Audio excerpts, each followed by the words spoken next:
Men only absorb on one level of communication at a time. Men only absorb on one level of communication at a time. Somebody says, what do you mean by that, Chris? You communicate with words, you communicate with emotions, and you communicate with body language. And men will only absorb on one level. So the key is not to overwhelm them in one area, such that they miss the message.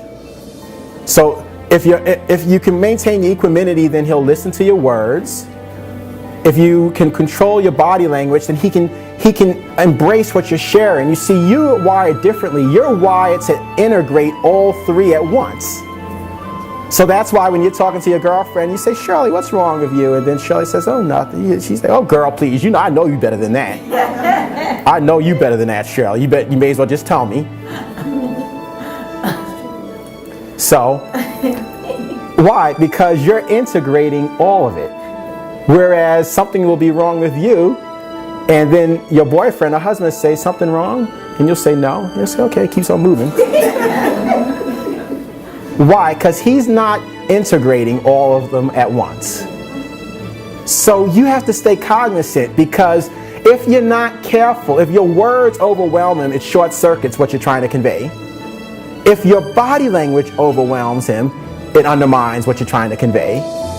And if your emotions are too strong, he will fixate on the part that's the loudest. And it may be at the expense of what you're trying to share.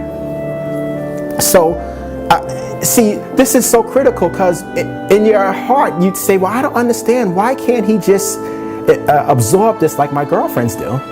And it's not because he's clueless at times. It's not because he's indifferent at times. It's because he's wired differently.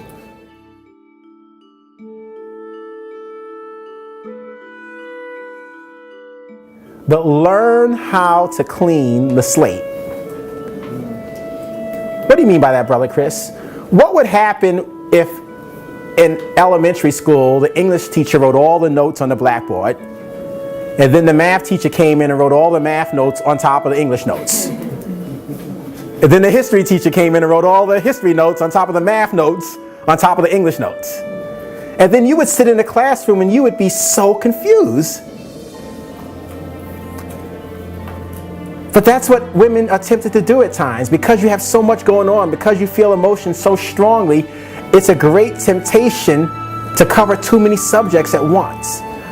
Talk about a discussion, air it out, give them time to process it, clean the slate, clean the blackboard, move on to the next subject.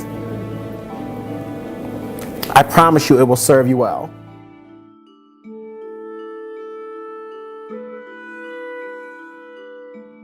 With your boyfriend or your husband or something, and you're like, you remember 6 years ago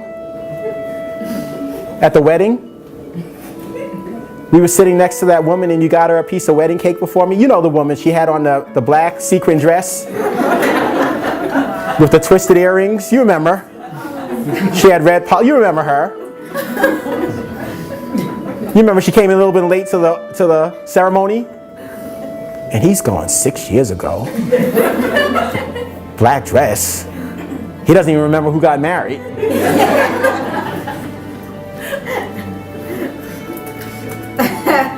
Just like men can physically overwhelm you with their physical prowess, you can overwhelm them with your verbal prowess.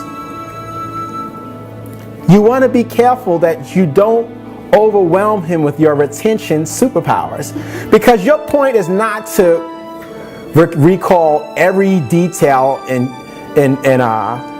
graphically. Your point is really to share how you feel, how the situation made you feel, why you were hurt, why you were offended. But if you overwhelm him, because what happens is as you start dumping details and details and details on, he loses track of what you're trying to say, and then he starts trying to evaluate, was that accurate? Did that happen? Is she pushing me into the corner? And it loses its effectiveness.